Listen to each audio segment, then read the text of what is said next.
Hello friends, स्वागत है आप सभी का हमारे इस यूट्यूब चैनल में। मैं हूं प्रियंका और हम रीड कर रहे थे जून 2025 की अंतर्राष्ट्रीय क्रोनोलॉजी।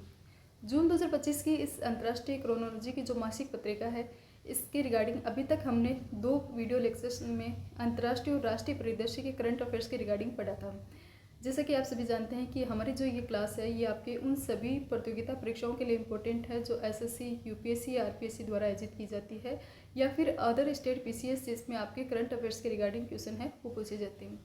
आज की जो ये क्लास है इसमें आप साइंस एंड टेक्नोलॉजी के रिगार्डिंग जानने को आपको मिलेगा, जिसमें आपको विभिन्न जो डीआरडीओ द्वारा लॉन्च की गई मिसाइल वगैरह हैं या फिर अदर जो नवीन जो टेक्नोलॉजी के रिगार्डिंग जो रिसर्च वगैरह की जा रही है उनके रिगार्डिंग आपको ये क्लास है वो आज की क्लास देखने मिलेंगी।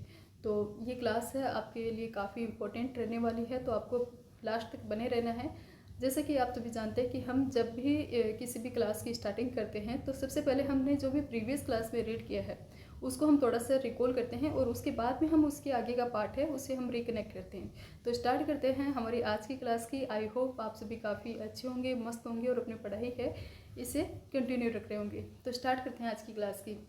जैसे कि आपने प्रीवियस क्लास में देखा था ऑपरेशन सिंदूर, जैसे हमने डिस्कस भी किया था कि ऑपरेशन सिंदूर और ऑपरेशन सिंधु दोनों में डिफरेंस है। ऑपरेशन सिंधु किसके रिगार्डिंग था? ऑपरेशन सिंधु था ईरान में फंसे हुए भारतीय हैं उनको निकालने के रिगार्डिंग। वहीं ऑपरेशन सिंदूर की हमने बात की थी। ऑपरेशन सिंदूर है जो 22 अप्रैल 2025 को पहलगाम अटैक हुआ था।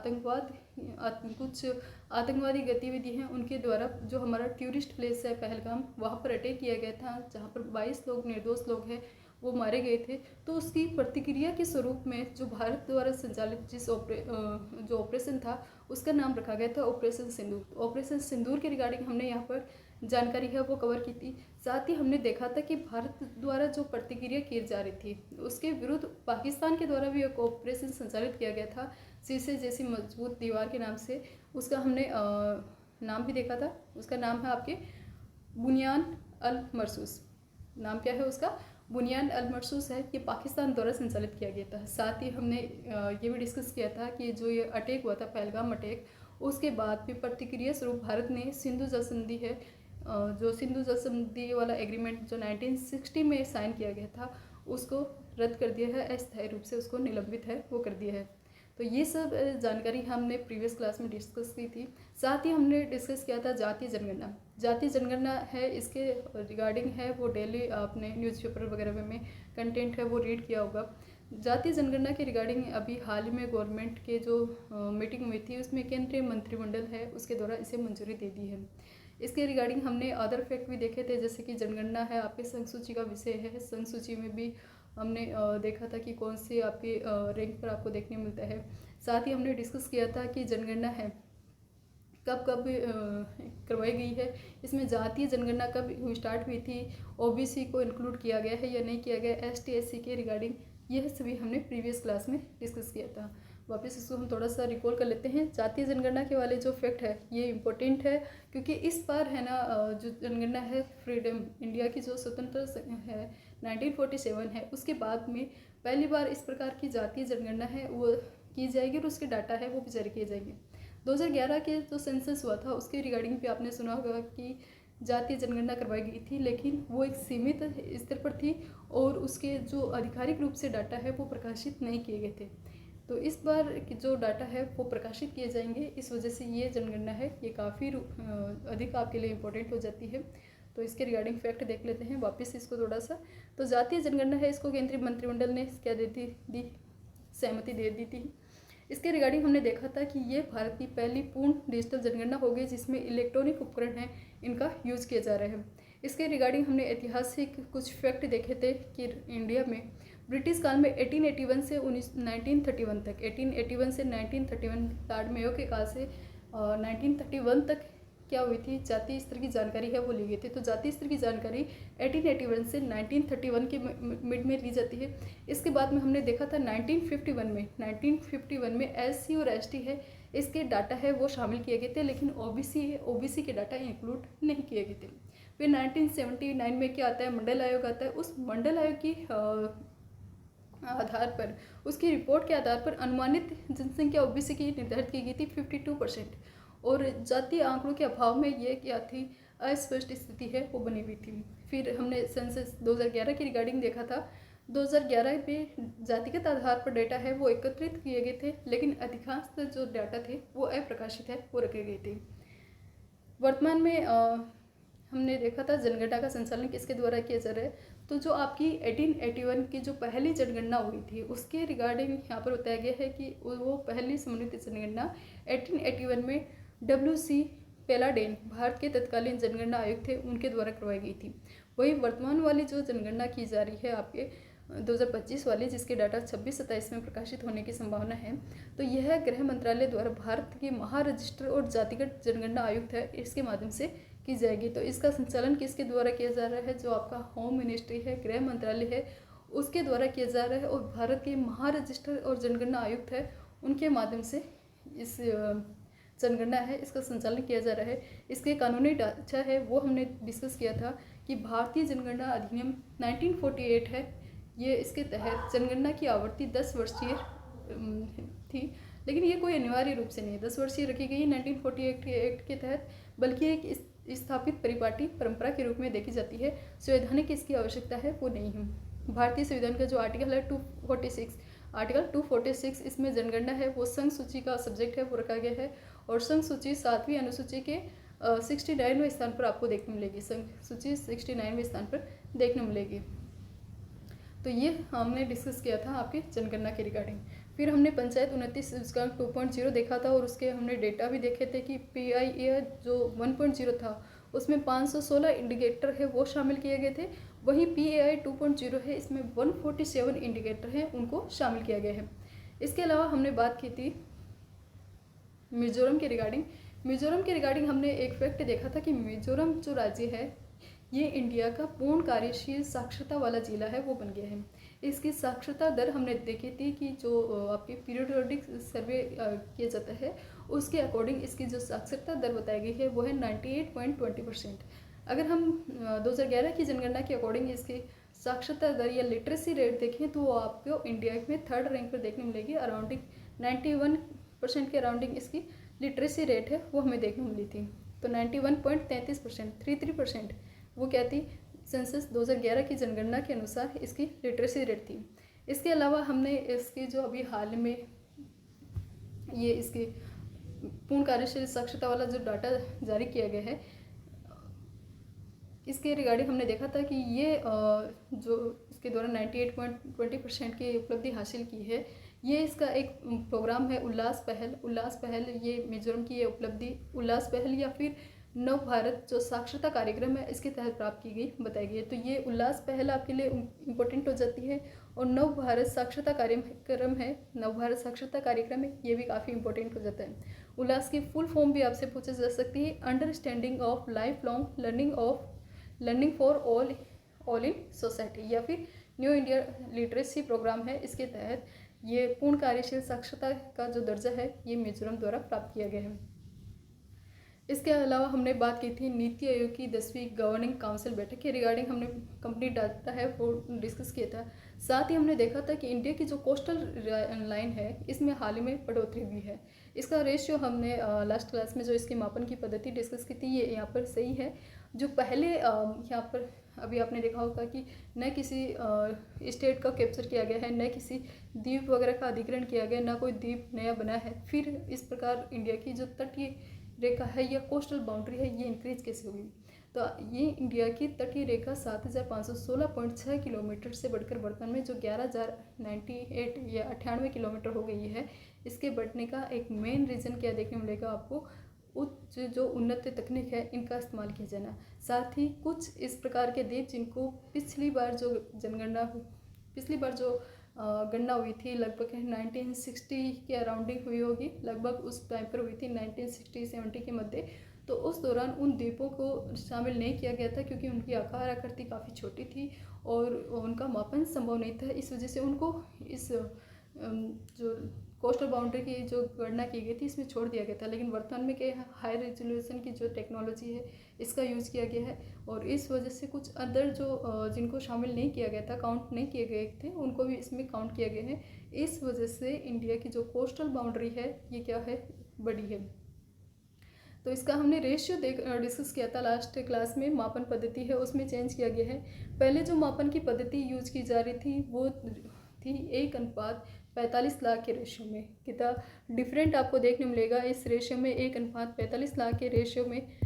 ये पहले वाली क्या देखने मिलती है आपको, मापन पद्धति देखने मिलेगी। लेकिन वर्तमान के जो डेटा लिए गए हैं, पहले लिए गए थे 1,45,000 का रेशियो के अंतर्गत लिए गए थे। वर्तमान में जो डाटा यूज़ किया गया है वो 1:2,50,000 के रेशियो में लिए गए हैं। तो ये आपको इसमें डेटा में चेंज है वो देखने मिलेगा। पहले लिए गए थे 1,45,00,000 के स्केल है, उनके मानचित्रों का यूज किया गया था। और वर्तमान में जो यूज किया गया है स्केल, उसका स्केल का है 1:, मैंने 1 लाख बोल दिया, सॉरी, 1:45 लाख, 1:250,000। तो ये डेटा रेजोल्यूशन है, स्केल है, ये आपको याद रखना है, पूछा जा सकता है आपके एग्जाम में। और इस बार हाई रेजोल्यूशन की जो इलेक्ट्रॉनिक नेविगेशन चार्ट्स है ENCS है इसका, और GIS टेक्नोलॉजी है इसका यूज़ किया गया है। तो इस प्रकार मापन पद्धति चेंज होने की वजह से, साथ ही कुछ जटिल तटीय संरचना है उनको इंक्लूड करने की वजह से भारत की जो कोस्टल बाउंड्री रेखा है ये बढ़ गई है। इस बार की जो जटिल तटीय संरचना है उसमें नई मापनी में खाड़ी, मुहाने, ज्वारी नदी द्वीप, छोटे द्वीप और जटिल तटीय संरचना है इनको शामिल किया गया है, जिन्हें पहले की जनगणना है उसमें शामिल नहीं किया था। साथ ही हमने देखा था कि सबसे बड़ी जो कोस्टल बाउंड्री है वो गुजरात की है, लगभग 2340.62 किलोमीटर। तमिलनाडु की हमने देखी थी 1068.69 किलोमीटर। आंध्र प्रदेश की है 1053.07 किलोमीटर। महाराष्ट्र की है 877.97। पश्चिम बंगाल की, वेस्ट बंगाल की है 721.02 किलोमीटर। केरल की है 600.15 किलोमीटर। उड़ीसा की है 574.71 किलोमीटर। कर्नाटक की आपको देखने मिलेगी 343.30। वहीं गोवा की 193.95। लक्षद्वीप की 144.80 किलोमीटर 80 किलोमीटर। दमनदीप की है 54.38 किलोमीटर। और पुदुचेरी की है 44.65। और अंडमान निकोबार द्वीप समूह की है 3083.50 किलोमीटर। तो ये कोस्टल बाउंड्री रेखा वाली जो डाटा है ये आपको याद रखना है। टोटल 9 राज्य और 4 केंद्र शासित प्रदेश है, इनके साथ भारत की तटीय रेखा है, ये टोटल लगती है 11,098 किलोमीटर। लास्ट जो गणना हुई थी उसके अकॉर्डिंग थी 7,516.6 किलोमीटर। और इसमें बढ़ोतरी आपको इंक्रीज देखने मिलेगा 47%, लगभग 47-48% की इसमें क्या है, बढ़ोतरी हुई है। और बढ़ोतरी का या फिर वृद्धि का मेन कारण है उन्नत मापन तकनीक और विस्तृत मानचित्रण है, इसका यूज किया जाना। सबसे लंबी तटरेखा वाला राज्य है गुजरात, और सबसे अधिक प्रतिशत वृद्धि है हुई है जिसमें वो है वेस्ट बंगाल, और सबसे कम वाला है केरल। तो ये आपको याद रखना है। सबसे अधिक वृद्धि किसमें हुई, वेस्ट बंगाल की बाउंड्री में 721.02 किलोमीटर वर्तमान में होगी, पहले जिसे 157 किलोमीटर माना जाता था। वहीं केरल है, केरल वाले में 30 किलोमीटर की वृद्धि हुई है, बहुत कम वृद्धि देखने मिलेगी।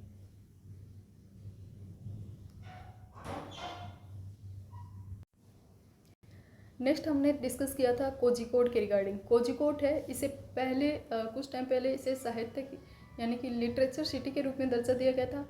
वहीं अभी हाल ही में इसे एज फ्रेंडली सिटी है, उसके वैश्विक नेटवर्क है उसमें शामिल किया है।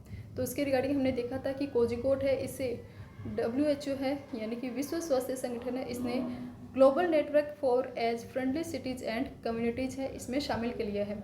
इससे पहले इसे साहित्य शहर के रूप में यूनेस्को द्वारा मान्यता दी गई थी, जो इसकी सांस्कृतिक विरासत और सामाजिक प्रतिबद्धता है इसको दर्शाता है। तो ये हमने डिटेल से इसकी जानकारी है वो कवर की थी। साथ ही हमने बात की थी भारत ने दुनिया की सबसे हाई रेजोल्यूशन वाली मौसम पूर्वानुमान प्रणाली BFS यानी कि भारत फोरकास्टिंग सिस्टम है, ये लॉन्च की है। साथ ही हमने देखा था आइजोल के रिगार्डिंग। आइजोल राष्ट्रीय रेल नेटवर्क है, इससे जुड़ गया है, और इस प्रकार से आइजोल है ये 4th कैपिटल बन गई है पूर्वोत्तर राज्य की, जो किससे जुड़ी हुई है, रेल नेटवर्क के माध्यम से जुड़ी हुई है। इससे पहले की 3 कैपिटल हमने देखी थी, 3 राज्य ऐसे देखे थे, जैसे कि असम के गुवाहाटी है, दिसपुर है, त्रिपुरा का जो अगरतला वाला पार्ट है, या फिर हम बात करें अरुणाचल प्रदेश की तो उसकी जो कैपिटल है ईटानगर, या फिर हम बात करें नाहरलागुन वाला एरिया है वो किससे जुड़ा हुआ है, आपके रेलवे नेटवर्क्स के माध्यम से जुड़ा हो। और अभी हाल ही में जो कनेक्ट हुआ है वो आपके कौन सा है, मिजोरम का आइजोल। तो मिजोरम की जो आइजोल वाली जो या फिर उसकी जो कैपिटल है आइजोल, उसको बेरबी सेरांग रेलवे लाइन है उसके माध्यम से राष्ट्रीय रेल नेटवर्क है इससे जोड़ा गया है। ध्रुवीय भवन, सागर भवन को हमने डिस्कस किया था। दो हाई वर्तमान में जो रिसर्च सुविधा है उनके अकॉर्डिंग ये भी हाल में इनका उद्घाटन किया गया है। पृथ्वी की वैज्ञानिक उन्नति के लिए एक बड़े कदम के रूप में ये देखा जा रहा है ध्रुवीय भवन और सागर भवन।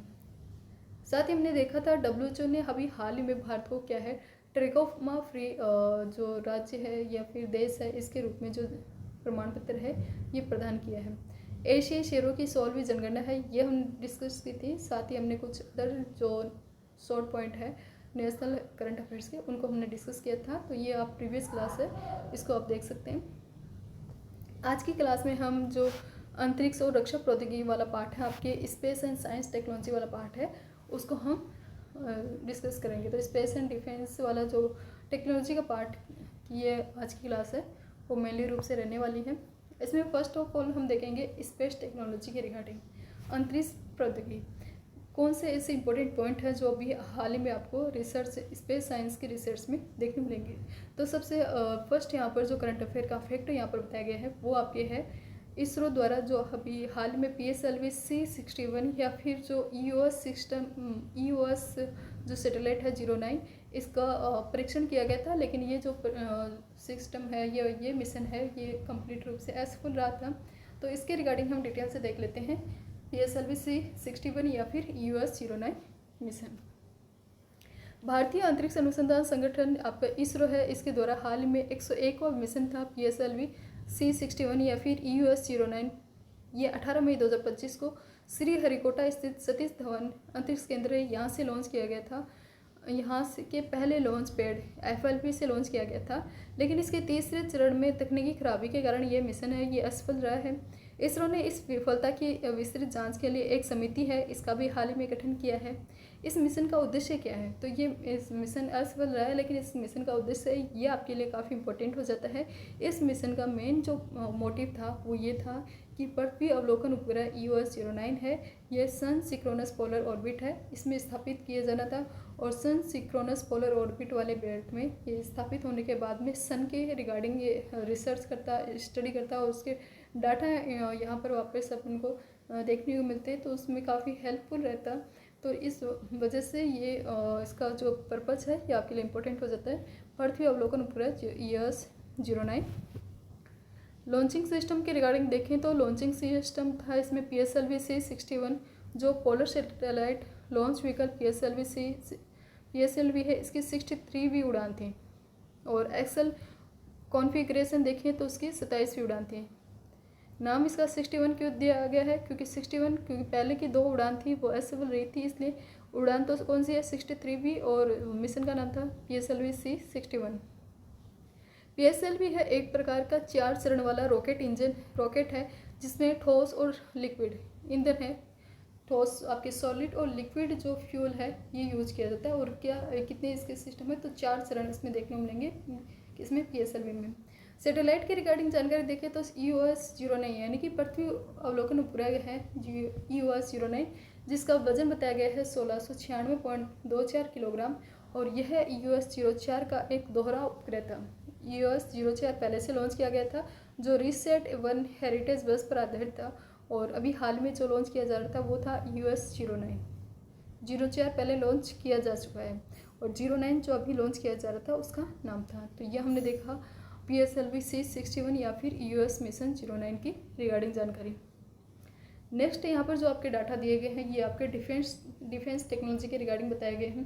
डिफेंस में जो फर्स्ट यहाँ पर करंट अफेयर्स का पार्ट है वो है अभी हाल ही में आंध्र प्रदेश में एक नया मिसाइल परीक्षण केंद्र है ये स्थापित किया गया है। तो इसके रिगार्डिंग हम देख लेते हैं।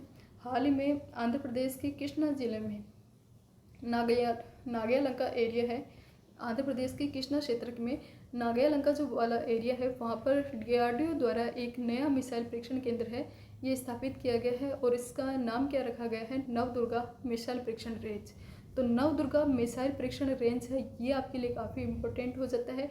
सबसे पहले तो इसके रिगार्डिंग आपसे लोकेशन ही पूछी जा सकती है कि ये नवदुर्गा मिसाइल परीक्षण रेंज है, ये कहाँ पर स्थापित है। तो नवदुर्गा मिसाइल परीक्षण रेंज है, यह आंध्र प्रदेश में स्थापित है। इसकी स्थापना किसने की है, तो इसकी स्थापना की है DRDO द्वारा। और ये आंध्र प्रदेश के भी डीपली अगर क्वेश्चन पूछना चाहे तो कौन से ज़िले में है, कौन से एरिया में है, तो ये कृष्णा जिले के नागायालंका एरिया है, वहाँ पर स्थित है। इसके रिगार्डिंग अदर फैक्ट देखें तो इस परियोजना की इसकी लागत थी 1460 करोड़, यानी 1460 करोड़ रुपए इस परियोजना की टोटल लागत थी। इसमें आधारशिला है वो प्रधानमंत्री नरेंद्र मोदी ने 2 मई 2025 को इसकी आधारशिला रखी थी इस प्रोजेक्ट की। इस प्रोजेक्ट का या फिर इस नई मिसाइल परीक्षण केंद्र को स्थापित करने का मेन उद्देश्य बताया गया है कि DRDO की जो बैलिस्टिक मिसाइल रक्षा प्रणाली है उसके फेज़ 2 के तहत विकसित की जा रही जो लॉन्ग रेंज की लंबी दूरी की इंटरसेप्टर मिसाइल है उनके परीक्षण के लिए ये समर्पित रहेगा। तो ये भी आपसे पूछा जा सकता है इसका उद्देश्य कि ये लॉन्ग रेंज वाली मिसाइल सिस्टम के लिए या शॉर्ट रेंज के लिए, ये बैलिस्टिक मिसाइल के लिए है या फिर क्रूज मिसाइल के लिए। बैलिस्टिक मिसाइल के और क्रूज मिसाइल में आई होप आप सभी अंतर जानते होंगे।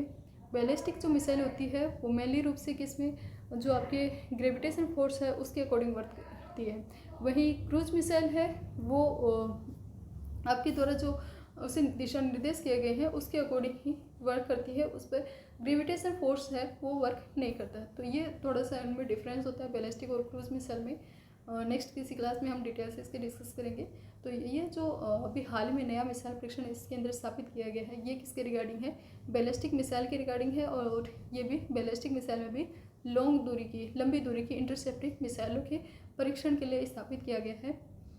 इसकी भौगोलिक स्थिति देखें तो नागालैंका क्षेत्र है, बंगाल की खाड़ी के तट पर स्थित है, जो आपके मेरीटाइम रिसर्च है इसके लिए काफ़ी उपयुक्त है वो माना जाता है। तो समुद्री परीक्षण के लिए उपयुक्त है कौन सा आपका नागालैंका क्षेत्र।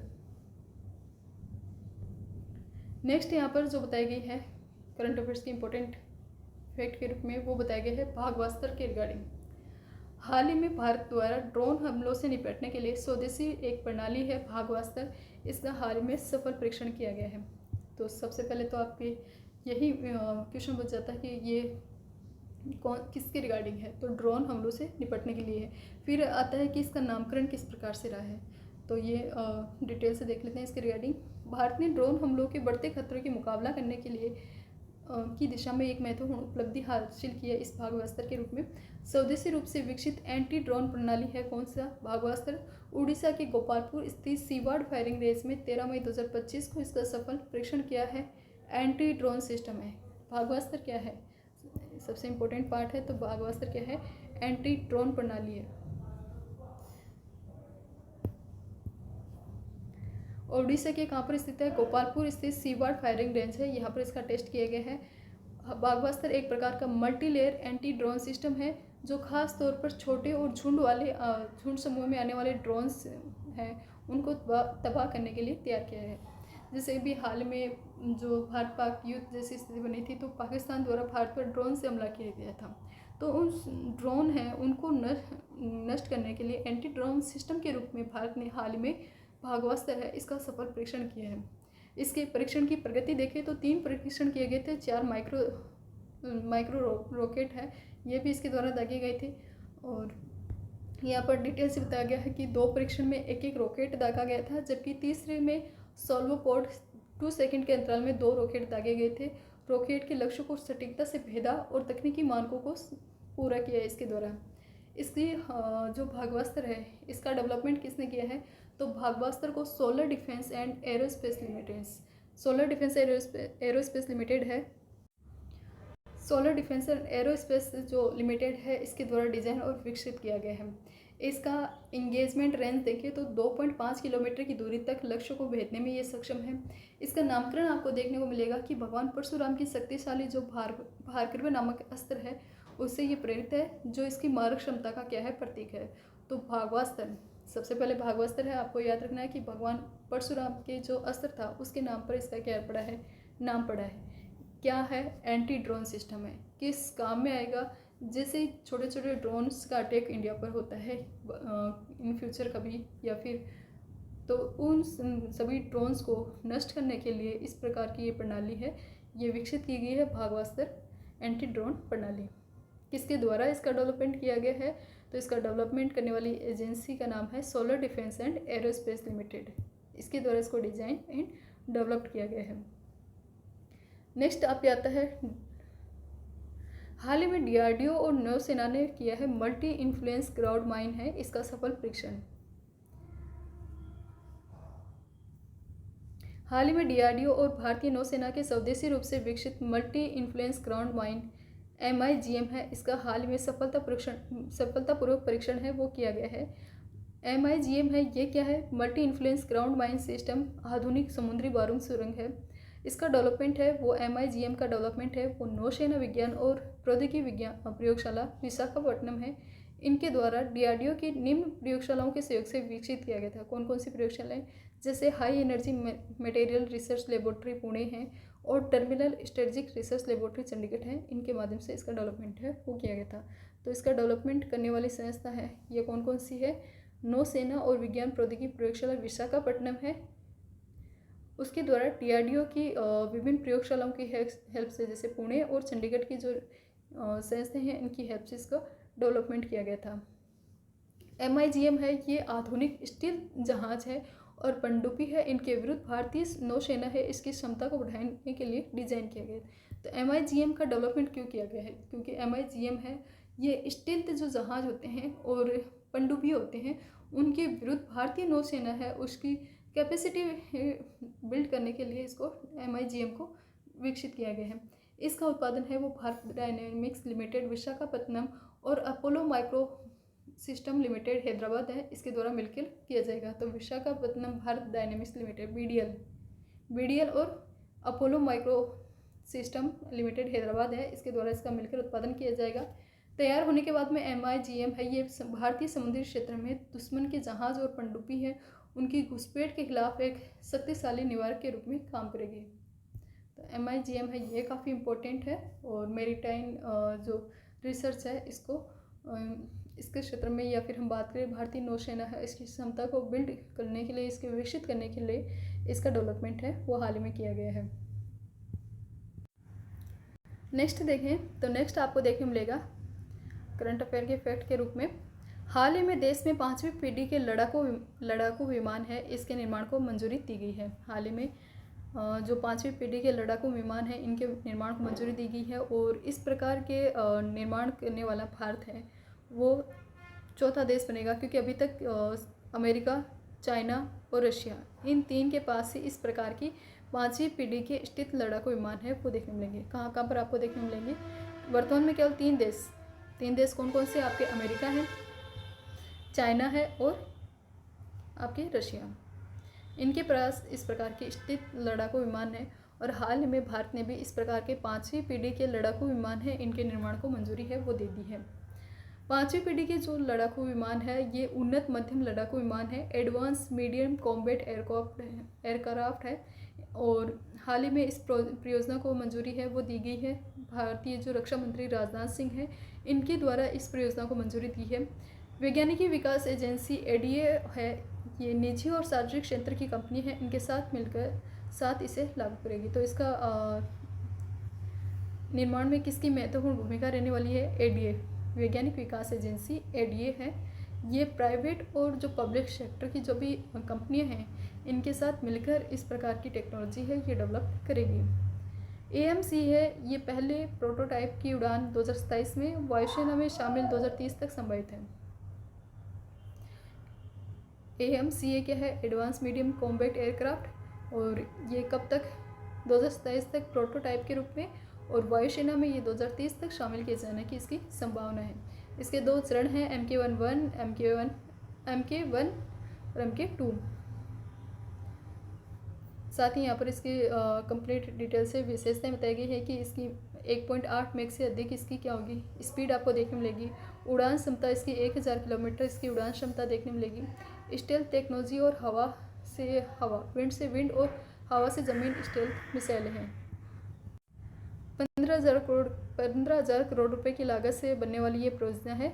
और कौन सी हमने देखी? 5वीं पीढ़ी के लड़ाकू विमान। इस करंट अफेयर के फैक्ट में आपको मेनली रूप से याद रखना है कि हाल ही में इस प्रोजेक्ट को मंजूरी दी है, कंप्लीट रूप से ये बनकर तैयार नहीं हुआ, मंजूरी दी है। और इस प्रकार की जो हाल में टेक्नोलॉजी है ये केवल 3 देशों के पास है, आपके रशिया, अमेरिका और चाइना, इन 3 के पास ही भारत ऐसा करने वाला, इसको डेवलप करने के बाद में भारत ऐसा प्राप्त करने वाली, ऐसी उपलब्धि प्राप्त करने वाला चौथा देश बनेगा। तो 2030 तक ये इसके वायुसेना में शामिल करने की संभावना बताई गई थी।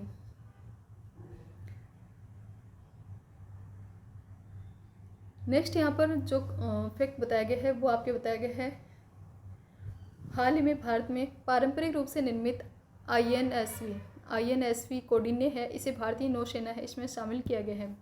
भारतीय नौसेना है इसमें 21 मई 2025 को करवाड़ नौसेना बेस में प्राचीन सिले हुए जहाज आपके INSV कोडिने है, इसको पहले बेड़े को शामिल कर लिया है। इस जहाज़ पे जो आपके INSV कोडिने है, इसके में आपको देखने मिलेगा कि 5वीं शताब्दी के अजंता के चित्र है उस पर आधारित है, 5वीं शताब्दी के अजंता के चित्रों पर यह आधारित है। इसका नाम है वो नाविक कोडिने के नाम पर रखा गया है। इस INSV कोडिने है, इसका नाम किसके नाम पर रखा गया है, एक नाविक थे कोडिने, उनके नाम पर रखा गया है। संस्कृति मंत्रालय, नौसेना और हौदी इनोवेशन है इसकी साझेदारी से, इसके साझेदारी से संस्कृति मंत्रालय, नौसेना और हौदी इनोवेशन है, इसकी पार्टनरशिप में जुलाई 2023 में ये शुरू किया गया था। और इस प्रोजेक्ट में कोयर रस्सी, नारियल फाइबर और प्राकृतिक रोल है, इनसे सिलाई की गई है। तो ये इस प्रोजेक्ट में यूज़ किया गया है, कोयर रस्सी का यूज़ किया गया है, नारियल फाइबर और प्राकृतिक रोल है, इनका यूज है इसमें किया गया है, किसमें, INSV कोडिने में। तो जहाज़ हमने देखा है INSV कोडिने जहाज़, और इस जहाज़ की विशेषता अगर हम बात करें तो इसकी विशेषताओं में आपको देखने को मिलेगी, इसके पालों पर गंड भैरूड और सूर्य की आकृतियाँ और धनुष पर सिंह यली है, ये चित्रित है। डेक पर हड़प्पा शैली का पत्थर का लंगर आपको देखने मिलेगा, और यह गुजरात से ओमान तक प्राचीन जो व्यापार मार्ग है इसकी यात्रा करेगा। तो INSV जो कोडिने जहाज़ है इसके रिगार्डिंग हमने जानकारी कवर की है कि इसका नामकरण किस आधार पर रखा गया है, कि कोडिने नामक नाविक के नाम पर इसका नाम रखा गया है। इस पर आपको हड़प्पा जो शैली है इसकी आकृतियाँ देखने मिलेगी, साथ ही इस पर आपको सूर्य की आकृति देखने मिलेगी, सिंह यली की आकृति देखने मिलेगी, गंड भैरूड है, इनका यूज किया गया है। तो इस प्रकार की जो ऐतिहासिक पृष्ठभूमि के साथ ये जहाज़ है वो लॉन्च किया गया है। नेक्स्ट है GRSC है, इसने नौसेना को सौंपा है पहला पनडुब्बी रोधी शैलो वाटर युद्धक जहाज। हाल ही में जो गार्डन रिच से शिप बिल्डर्स एंड इंजीनियर्स हैं GRSC, इस GRSC कोलकाता के द्वारा हाल में 8 मई 2025 को भारतीय नौसेना को पहला पनडुब्बी रोधी जो युद्धक है उतले जलपोत अर्नाला, जिसका नाम क्या है, अर्नाला, ये अर्नाला है, ये भारत को सौंपा किसने, आपके GRSC यानी कि हम बात करें garden rich ship builders limited है इसके द्वारा। तो garden rich ship builders and engineers limited है, इसने अर्नाला है, ये भारतीय नौसेना को सौंपा है। इसका नामकरण है ये महाराष्ट्र के वसई में स्थित ऐतिहासिक किले अर्नाला के नाम पर रखा गया है। आपके garden rich ship builders and engineers है, इसके द्वारा स्वदेशी रूप से डिजाइन और निर्मित करने होने वाला ये 8वां SWC पोतों में से एक ये है, पहला है अर्नाला है। ये इस अर्नाला टाइप के इस प्रकार के 8 पोत है, ये डेवलप किए जाएंगे, और उनमें से अर्नाला क्या है, फर्स्ट है, अर्नाला है, ये अभी हाल में फर्स्ट इसका डेवलपमेंट किया गया है। इसका निर्माण है वो Larsen and Toubro shipyard limited के साथ पब्लिक प्राइवेट पार्टनरशिप है, इसके अकॉर्डिंग यानी PPP मोड के आधार पर इसका डेवलपमेंट है वो किया है। तो PPP मोड के आधार पर निर्मित कौन सा आपके अर्नाला के है, आपके पहला पनडुब्बी रोधी युद्धक उथले जलपोत है SWC, ये काफ़ी इम्पोर्टेंट है। अर्नाला क्या है, पहला पनडुब्बी रोधी युद्धक उथले जलपोत है, आपको SWC देखने मिलेगा। महाराष्ट्र के वर्षे ऐतिहासिक किले के नाम पर इसका नाम पड़ रहा है। निर्माण इसको Larsen Toubro and ship builders limited है, इसकी पार्टनरशिप के साथ garden rich ship builders limited है, इसके द्वारा इसका निर्माण किया जाएगा।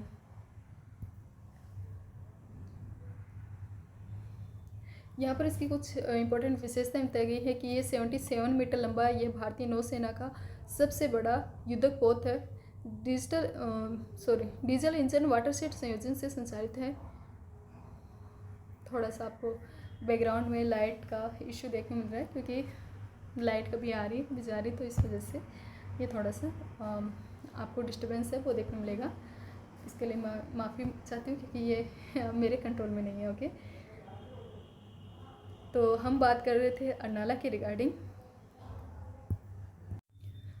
तो ये 77 मीटर 77 मीटर लंबा एक भारतीय नौसेना का युद्धपोत आपको देखने मिलेगा जो डीजल इंजन वाटर सेट है। डीजल इंजन वाटर सेट है, इसके संयोजन से संचालित है, माइन बिछाने की उन्नत क्षमता से युक्त है। 80% से इसकी जो सामग्री है वो किस प्रकार की यूज़ की गई है, स्वदेशी सामग्री है, इसका यूज़ किया गया है। साथ ही तटीय जल में पनडुब्बी रोधी युद्ध संचालन है, इसके संचालन में ये सक्षम है। कुछ यहाँ पर करंट अफेयर्स के शॉर्ट पॉइंट बताए गए हैं, जिसमें यहाँ पर बताया गया है देश के पहले स्ट्रेटोस्फेरिक एयरशिप प्लेटफॉर्म है, इसका भी हाल में परीक्षण किया गया है। DRDO ने हाल ही में स्ट्रेटोस्फेरिक जो आपके एयरशिप प्लेटफॉर्म है, इसका पहला उड़ान सफल परीक्षण है। ये MP के शोपर परीक्षण रेंज है स्थल है, यहाँ से किया है। इस एयरशिप को aerial studies and research establishment है आगरा, इसके द्वारा डेवलप किया गया है। इसके मेजर कुछ यहाँ पर इम्पोर्टेंट बिंदु बताया गया है, जैसे कि ये जो पहला स्ट्रेटोस्फेरिक एयरशिप प्लेन है, या फिर हम बात करें स्ट्रेटोस्फेरिक एयरशिप प्लेटफॉर्म है, इसको टेलीकम्युनिकेशन सर्वेक्षण और निगरानी के लिए उपयोगी है। उच्च ऊंचाई है, इस पर लंबे समय तक संचालन की क्षमता से युक्त है, जिससे क्या होगा कि किसी भी बाउंड्री की सीमा की निगरानी और संचार में स्वदेशी तकनीक है, इसको प्रगति मिलेगी। तो देश का जो पहला हाल ही में DRDO ने स्ट्रेटोस्फेरिक जो एयरशिप प्लेटफॉर्म लॉन्च किया है, इसका हाल में सफल परीक्षण किया है। ये कहाँ से किया है, MP के शोपिर जो टेस्टिंग रेंज है, यहाँ से किया है। आकाश तीर के रिगार्डिंग यहाँ पर बताया गया है। आकाश तीर क्या है, वायु रक्षा प्रणाली है। आकाश तीर DRDO द्वारा इसका विकसित किया गया है। ऑपरेशन सिंदूर के दौरान पाकिस्तान द्वारा जो लॉन्च किए गए सभी ड्रोन और मिसाइल है, इनको सफलतापूर्वक जिसने इंटरसेप्ट किया था वो क्या था, आपके आकाश तीर। आकाश तीर क्या है, वायु रक्षा प्रणाली, और जिसके द्वारा अभी हाल ही में क्यों न्यूज़ में रहा था आकाश तीर, क्योंकि पाकिस्तान द्वारा लॉन्च किए गए जो भी ड्रोन और मिसाइल थी उनको इंटरसेप्ट करने के लिए इसका यूज है वो किया गया था, और सैन्य और नागरिक संरचनाओं की रक्षा सुनिश्चित की गई थी। नेक्स्ट यहाँ पर बताया गया है प्रोजेक्ट कुशा। प्रोजेक्ट कुशा है, ये स्वदेशी लंबी दूरी की वायु रक्षा प्रणाली है। प्रोजेक्ट कुशा क्या है, स्वदेशी लंबी दूरी की वायु रक्षा प्रणाली है, और इसका डेवलपमेंट है वो BEL भारत इलेक्ट्रॉनिक्स लिमिटेड है, इसके द्वारा विकसित किया जा रहा है। प्रोजेक्ट कुशा प्रणाली है, ये रूसी S-400 के समान है, एक स्वदेशी लंबी दूरी की सतह से हवा में मार करने वाली मिसाइल प्रणाली है। कौन सी, project Kusha surface to air missile system है।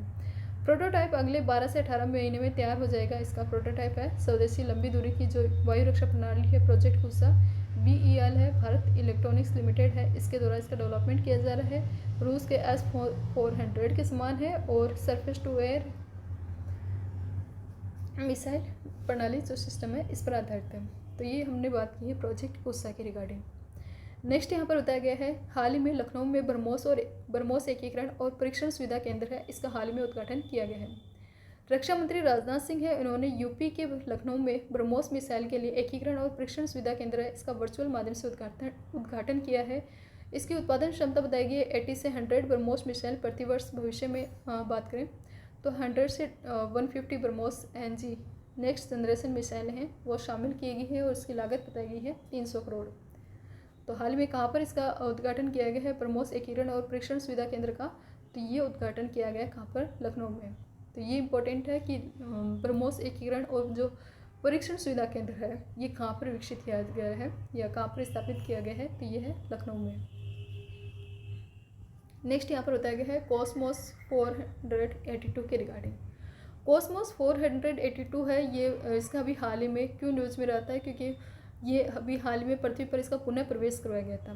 कॉस्मोस 482 है, यह सोवियत युग का अंतरिक्ष यान था, जिसे 1972 में शुक्र मिशन के लिए लॉन्च किया गया था। 1972 में इसको लॉन्च किया गया था, और 72 के बाद भी वर्तमान में क्यों न्यूज़ में रहा था, क्योंकि शुक्र मिशन के लिए जब इसे लॉन्च किया गया था तो इसकी रॉकेट में खराबी की वजह से ये पृथ्वी की जो कक्षा में स्थापित किया जाना था, लेकिन पृथ्वी की कक्षा से बाहर नहीं जा सका था।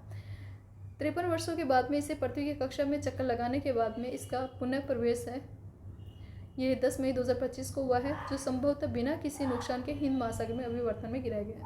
तो शुक्र मिशन लॉन्च किया गया था कॉस्मोस 482, और जो पृथ्वी की कक्षा में रह गया था, जिसको बाहर भेजा जाना था, बाहर नहीं जा सका था, वर्तमान में इसका वापस पृथ्वी की कक्षा से वापस अर्थ पर इसको लाया गया है। अर्थ पर से हिंद महासागर में इसका जो भी नष्ट करने का सिस्टम है वो किया गया है। तो बिना किसी नुकसान के इसे हिंद महासागर में नष्ट किया गया है, गिराया गया है।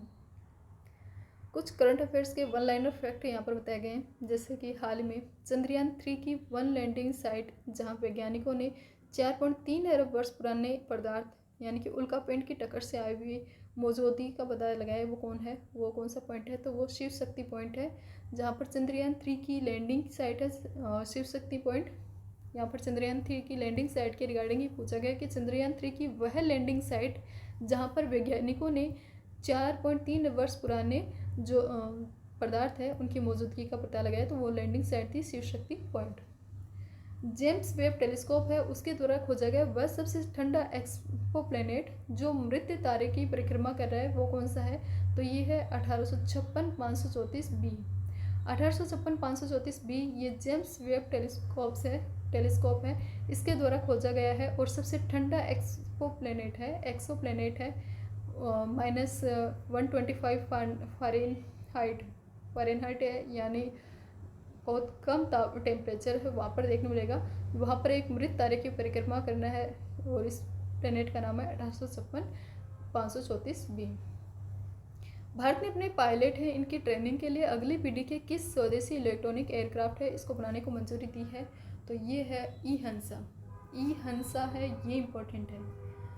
ये हंसा बहन या फिर इस नाम से कुछ एक सीरियल आता था, वो वाला नहीं है। ई-हंसा क्या है, भारत के अपने पायलट हैं, उनकी ट्रेनिंग के लिए अगली पीढ़ी के लिए स्वदेशी इलेक्ट्रॉनिक एयरक्राफ्ट है वो देखने मिलेगा। तो ये कुछ हमने करंट अफेयर के फैक्ट किए हैं आपके स्पेस एंड डिफेंस टेक्नोलॉजी के रिगार्डिंग। आई होप आपके लिए ये आज की क्लास है ये काफ़ी मज़ेदार एंड एग्ज़ाम ओरिएंटेड रहने वाली है। तो मिलते हैं नेक्स्ट क्लास में। अगर आपको ये क्लास पसंद आती है तो आप अपने फ्रेंड्स वगैरह के साथ शेयर करें, लाइक एंड कमेंट ज़रूर करें, और आपकी कोई भी क्यूरीज होती है, कोई भी आपके डाउट होता है तो वो आप कमेंट सेक्शन में मेंशन कर सकते हैं। इसी प्रकार की इंटरेस्टिंग वीडियो के लिए बने रहिए हमारे साथ। मिलते हैं नेक्स्ट क्लास में, तब तक के लिए जय हिंद जय भारत। Thank you.